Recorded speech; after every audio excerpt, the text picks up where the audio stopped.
환영합니다. 제 앞에는 Redmi Note 15가 있고 오늘은 이 휴대폰의 초기 설정 과정을 어떻게 진행하는지 보여드리겠습니다.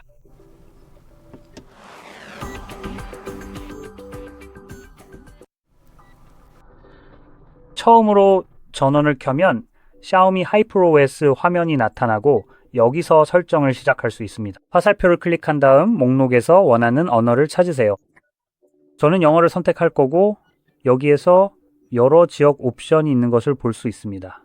예를 들어 영어 호주, 인도, 영국, 미국 등이 있습니다. 대략 이 정도가 전부입니다. 그래서 저는 미국이나 영국이 아닌 다른 옵션을 선택하려고 합니다. 그냥 만약을 위해서요. 혹시라도 당신이 영국 출신일 수도 있으니까요. 그리고 단지 존재한다는 이유만으로 권리를 잃거나 그곳에 산다는 이유만으로 범죄자로 간주될 수도 있으니까요. 그래서 아시다시피 저는 아마도 호주는 별로예요. 있잖아요. 인도요. 지금 이 시점에서는 영어 옵션 중에서는 인도가 가장 나은 것 같아요. 제가 일부러 다른 지역을 선택하는 이유는 아직 제대로 시험해보지 못한 아이디어 때문입니다. 그리고 사실 어떻게 해야 할지도 잘 모르겠어요. 기본적으로 지역마다 법이 다르거든요. 그래서 제가 유럽연합에 살고 있는 입장에서 보면 우리는 소비자를 보호하는 좋은 소비자 권리법이 많아요. 기업이 아니라 소비자를 보호하죠. 우리처럼요.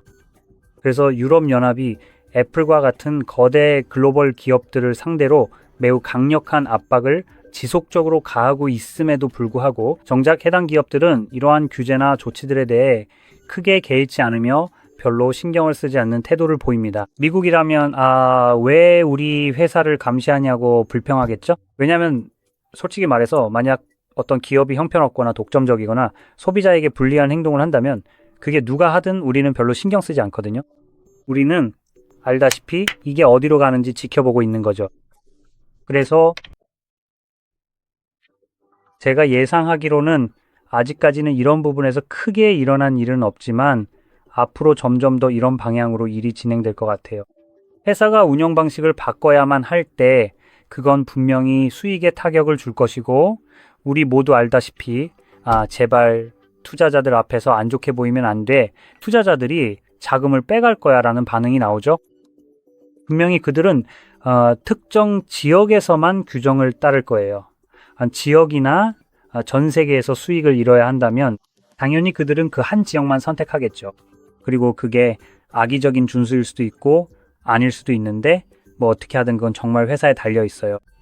하지만 이 경우에는 그들이 강제로 준수해야 하는 곳에서만 규정을 따를 것이고 제 생각에는 다른 곳에서는 전혀 그러지 않을 겁니다.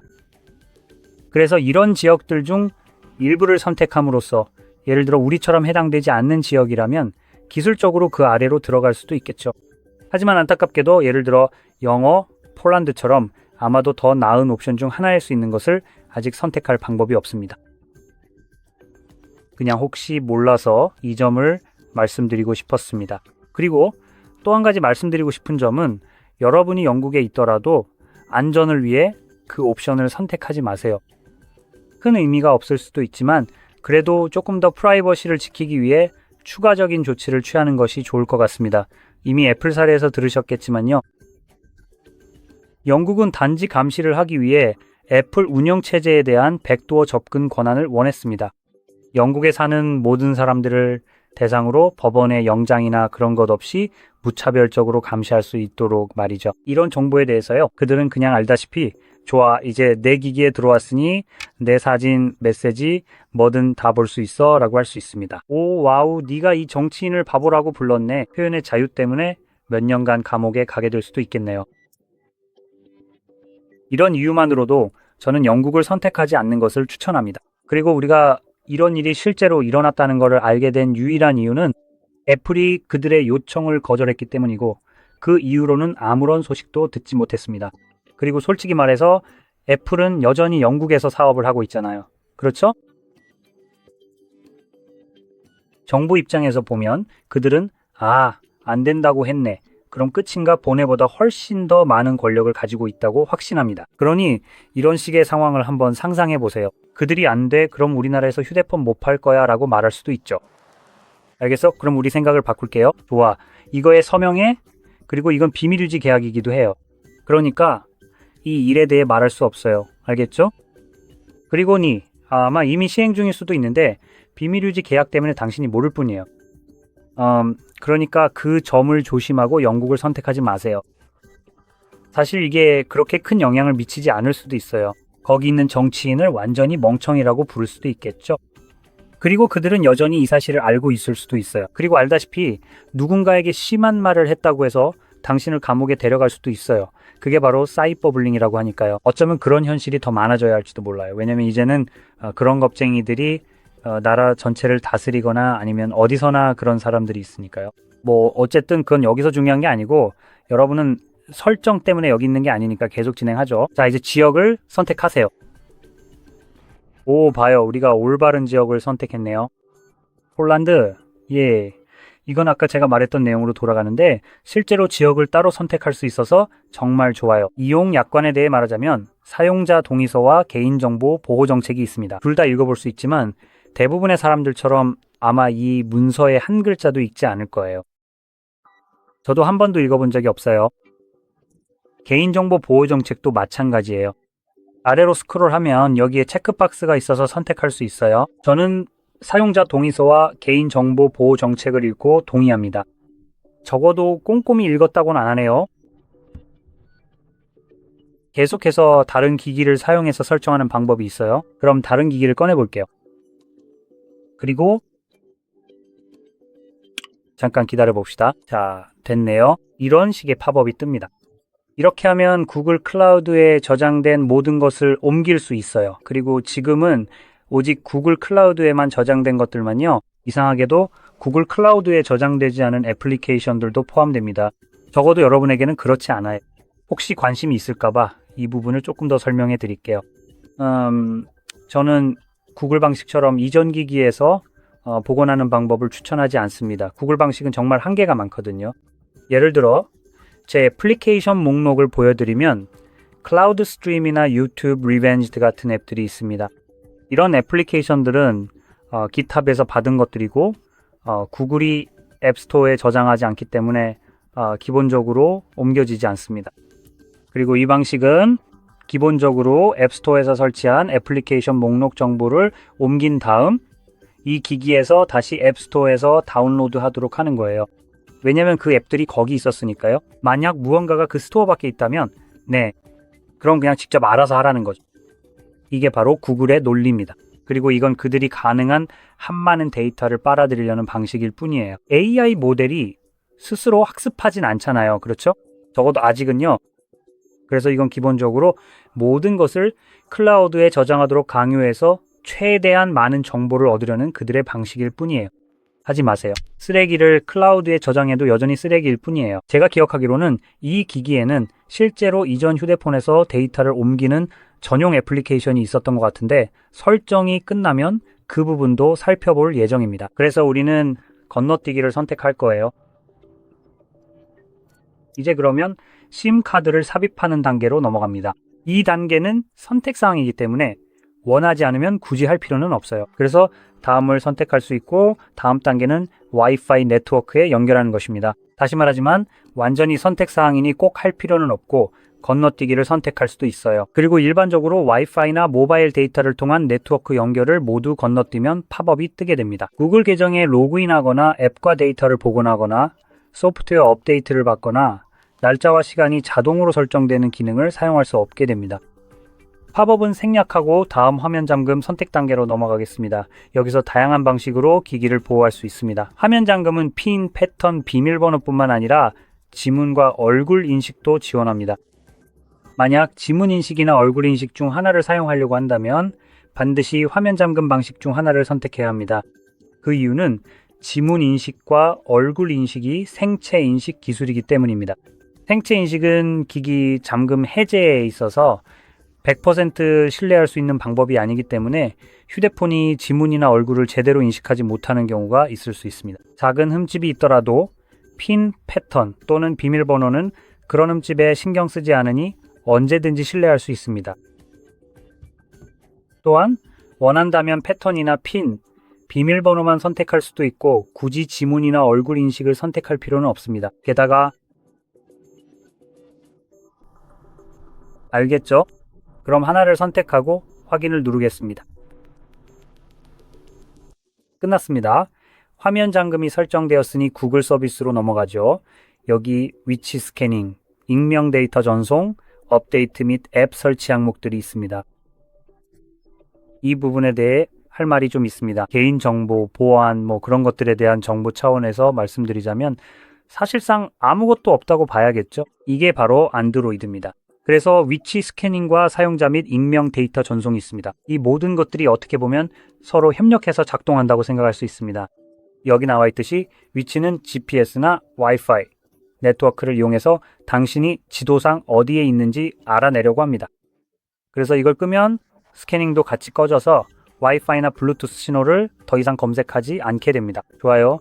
이 한 번의 토글로 이제 제 휴대폰은 기본적으로 오프그리드 상태가 된 거죠. 애플리케이션처럼요. 제가 어디에 있는지 같은 건 전혀 알 수 없어야 하죠. 다시 생각해보면 어차피 다 알고 있을 테니까요. 전 여전히 모바일 네트워크를 사용 중일 테고 이는 기지국에 연결되죠. 기지국은 제 휴대폰이 어디에 있는지 전달하게 됩니다. 그러니까 여기서 아무 의미가 없는 거죠. 그래서 사용자 및 진단 데이터 전송도 비활성화할 수 있는데 기지국 기반의 제 휴대폰 위치 정보 말이에요. 그것도 부분적으로는 진단 데이터라고 볼 수 있습니다. 하지만 그건 별로 중요한 문제가 아니에요. 여전히 완전히 추적을 피한 건 아닙니다. 그래서 이렇게 생각할 수도 있겠죠? 알겠어? 좋아. 비행기 모드로 전환하고 와이파이와 블루투스도 끄고 연결을 모두 해제하고 심카드도 빼버릴 거야. 그래도 아무 소용없어요. 여전히 위치가 파악됩니다. 그리고 그게 사실이 아니라면 범죄를 저지르는 사람들이 추적되는 일도 없었겠죠. 이게 가장 잘 설명하는 방법이에요. 이런 식으로 말하면 좀 안 좋은 예시일 수도 있겠네요. 어쩌면 사생활이 없었던 덕분에 목숨을 구했을 수도 있으니까요. 하지만 근데 꼭 불법적인 일을 하려고 사생활을 원한다는 건 아니잖아요. 그렇죠? 어쨌든 그런 상황들을 보면 사람들이 범죄를 저질렀는데도 결국엔 잡혔다는 걸 알 수 있어요. 심지어 그들의 휴대폰이 모든 연결을 끊었을 때조차도요. 그런데도 결국엔 어떻게든 찾아냈죠. 말도 안 되는 방법으로 예를 들면 근처에 있는 다른 휴대폰과 NFC로 연결됐을 수도 있고요. 그리고 그 휴대폰이 정보를 중계해서 원래 아무것도 연결되지 않았어야 할 당신의 휴대폰 위치를 알려줬을 수도 있죠. 아니면 블루투스가 꺼져 있어도요. 하지만 기기가 위치 정보를 계속해서 전달할 수 있는 다른 방법들도 있습니다.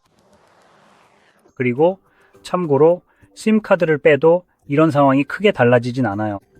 만약 심카드를 빼는 게 의미가 있다면 심카드 없이 911에 전화하는 것도 불가능해야겠죠.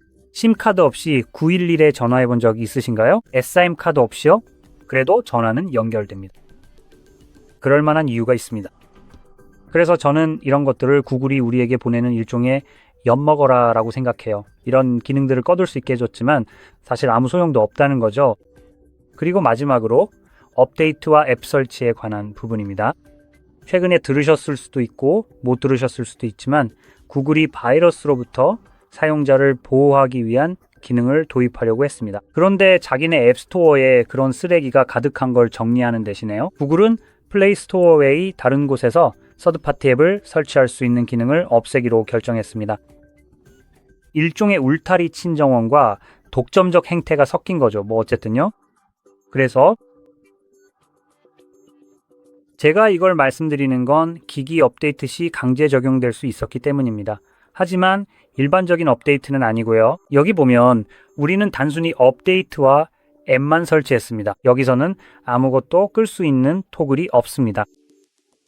네, 어쨌든요. 설정에 들어가서 시스템 업데이트나 그런 것들을 비활성화할 수는 있지만 그건 영향을 주지 않습니다. 왜냐하면 실제로 비활성화하는 것은 안드로이드 업데이트나 보안 패치 같은 시스템 업데이트일 뿐이거든요. 여기서 비활성화하지 않는 것은 OTA 서비스 업데이트라고 불리는 백그라운드 실행 프로세스입니다. 그리고 이 명백한 쓰레기 같은 기능은 구글이 원하면 당신의 허락이나 인지 없이도 어떤 업데이트든 강제로 기기에 적용시킵니다. 예를 들어 만약 당신이 플레이스토어 같은 걸 열었는데 어느 날은 한 가지 모습이었고 다음날 다시 열었을 때는 완전히 달라졌다면 말이죠. 휴대폰이 업데이트됐다는 알림도 전혀 없었는데 기적적으로 플레이스토어가 완전히 다른 모습으로 바뀌어 있는 겁니다. 업데이트 없이 어떻게 그럴 수 있을까요? 그렇죠?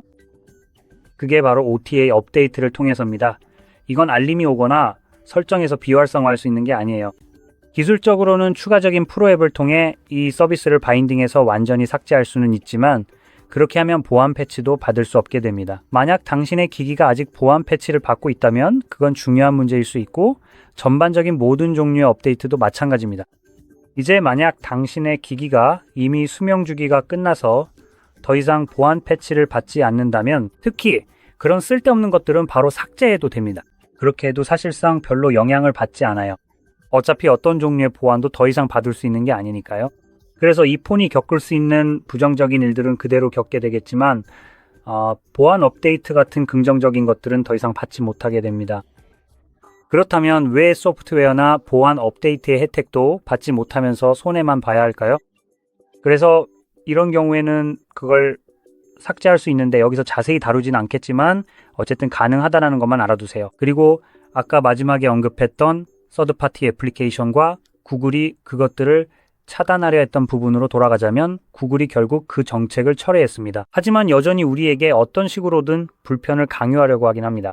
그리고 그건 OTA 업데이트를 통해 이루어질 거고 만약 그걸 가지고 있다면 이런 종류의 업데이트를 원하지 않아도 거부할 방법이 전혀 없습니다. 구글은 당신이 이걸 원한다고 말하고 당신이 원하든 원하지 않든 무조건 받아야만 합니다. 당신은 아무것도 소유하지 않게 될 것이고 그걸 좋아하게 될 겁니다. 자, 그럼 시작해 봅시다. 다음으로는 위치, 자동 시스템 업데이트 같은 기본 설정이 있습니다. 말씀드렸듯이 이건 끌 수 있지만 오타 업데이트에는 영향을 주지 않습니다. 사용자 및 진단 데이터 전송도 다시 다른 항목들과 연결됩니다. 하지만 개인 맞춤 광고는 비활성화할 수 있습니다. 참고로 이건 샤오미에서 제공하는 기능이라는 점을 말씀드리고 싶습니다. 그리고 저는 여기서 벌어지는 이런 다크 패턴, 역심리, 말도 안 되는 짓거리가 정말 싫습니다. 당신이 끌려고 하는 팝업이나 토글과 함께 말이죠. 그리고 아무 행동도 하지 않았다는 것을 확인하려면 보통 이 버튼을 누르게 됩니다. 오른쪽에 파란색으로 강조된 버튼이요. 저는 그냥 켜둔 상태였으니 여러분은 꼭 지금 꺼두시길 바랍니다. 이게 뭐냐면 샤오미가 여러분이 검색하는 것, 이야기하는 것 등을 듣고 그 관심사에 맞춰 광고를 제공하는 방식입니다. 만약 이게 소름 끼치고 사생활을 침해하는 것처럼 들린다면 실제로 그렇기 때문입니다. 그러니까 꼭 꺼두세요. 여기서 더 언급할 만한 건 별로 없어요. 굳이 말하자면 배경화면 캐러셀 정도인데 여기서는 보이지 않네요. 그래서 다음으로 넘어가겠습니다. 프린트 도구 제어는 여러분 선택입니다.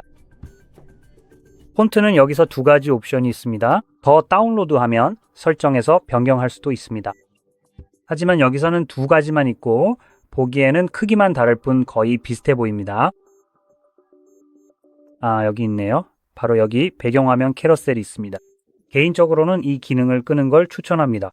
여기 보이는 이 배경화면들 말이죠. 예를 들어 이 배경화면들은 최고의 시나리오에서 볼 수 있는 것들 중 가장 상위에 속하는 것들입니다. 또 볼 수 있는 것들은 예를 들어 한여가 청소하는 모습이나 손가락에 붙어있는 손톱 같은 것들입니다. 그냥 잘린 손톱만 있는 게 아니라 그리고 그 외에 다른 잡다한 것들도 있습니다. 그리고 제가 생각하기에 가장 별로인 것 중 하나는 아무 의미 없는 여자 사진이 배경화면으로 나오는 경우입니다. 지금까지 본 대부분의 여자들은 누군지 전혀 모르겠더라고요. 말했듯이 한여가 청소하는 장면이 배경화면인 경우도 있습니다. 이제 상상해보세요. 집에 아내나 연인이 있는데 집에 들어가서 아무 생각 없이 휴대폰을 꺼내면 그 배경화면이 보이는 거죠. 여기 이렇게 나타나면은 무심코 잠금을 해제하게 되죠. 그때 아내나 여자친구가 보고 저게 뭐야 라며 당황할 수 있습니다. 저 사람 누구야? 라고 묻겠죠. 그리고 오늘 하루가 순조로웠는데 이제 더 이상 순조롭지 않게 됩니다. 그래서 여기서 그냥 건너뛰기를 선택하는 걸 추천합니다. 그걸 활성화하지 않는 게 여러분의 삶을 훨씬 더 평온하게 만들어줄 거예요. 개인적으로도 그게 좋은 일이라고 생각합니다. 그러니까 꺼두세요. 다음은 기본 런처 선택입니다. 즉, 홈 화면이나 앱 서랍에 있는 모든 앱을 말하는 거죠. 저는 앱 서랍이 마음에 들어요. 자, 이제 시스템 내비게이션이 나옵니다. 제스처나 버튼 중에서 원하는 걸 선택하시면 돼요. 이제 거의 다 끝났습니다. 아까 말씀드렸듯이 여기서 마지막으로 확인할 게 하나 있는데 바로 데이터 가져오기용 애플리케이션입니다. 홈 화면에 도달하면 바로 보여드릴게요. 곧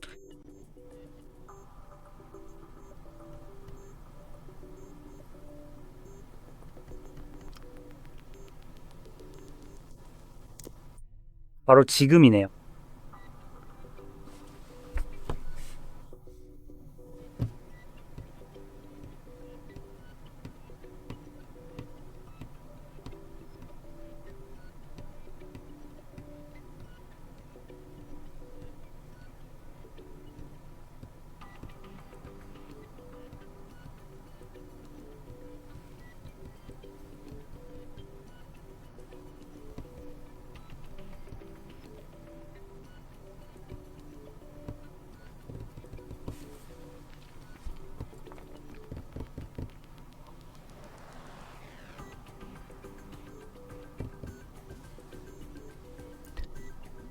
드디어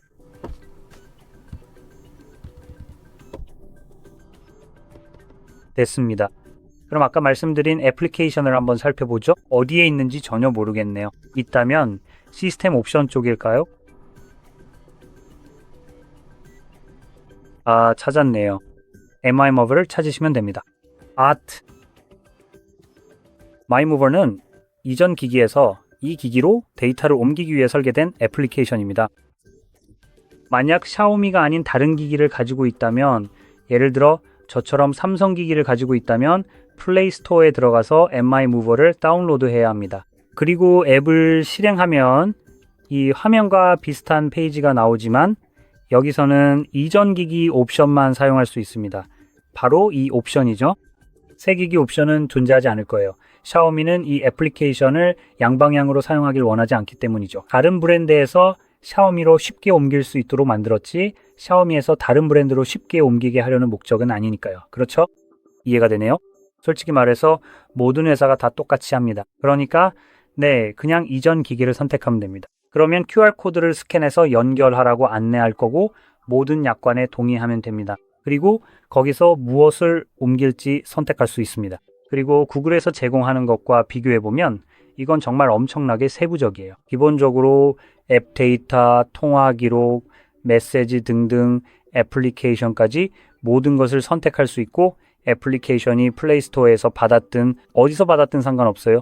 이 방식은 구글의 백업이나 복원과는 달리 이 폰에서 다른 폰으로 모든 데이터를 물리적으로 옮기는 거라서 아무 문제 없이 데이터를 이동시킬 수 있습니다. 구글 백업이나 복원은 기본적으로 클라우드에 저장된 것만 복원하거든요. 그리고 실제로 폰에 있는 데이터에는 아무런 작업을 하지 않습니다.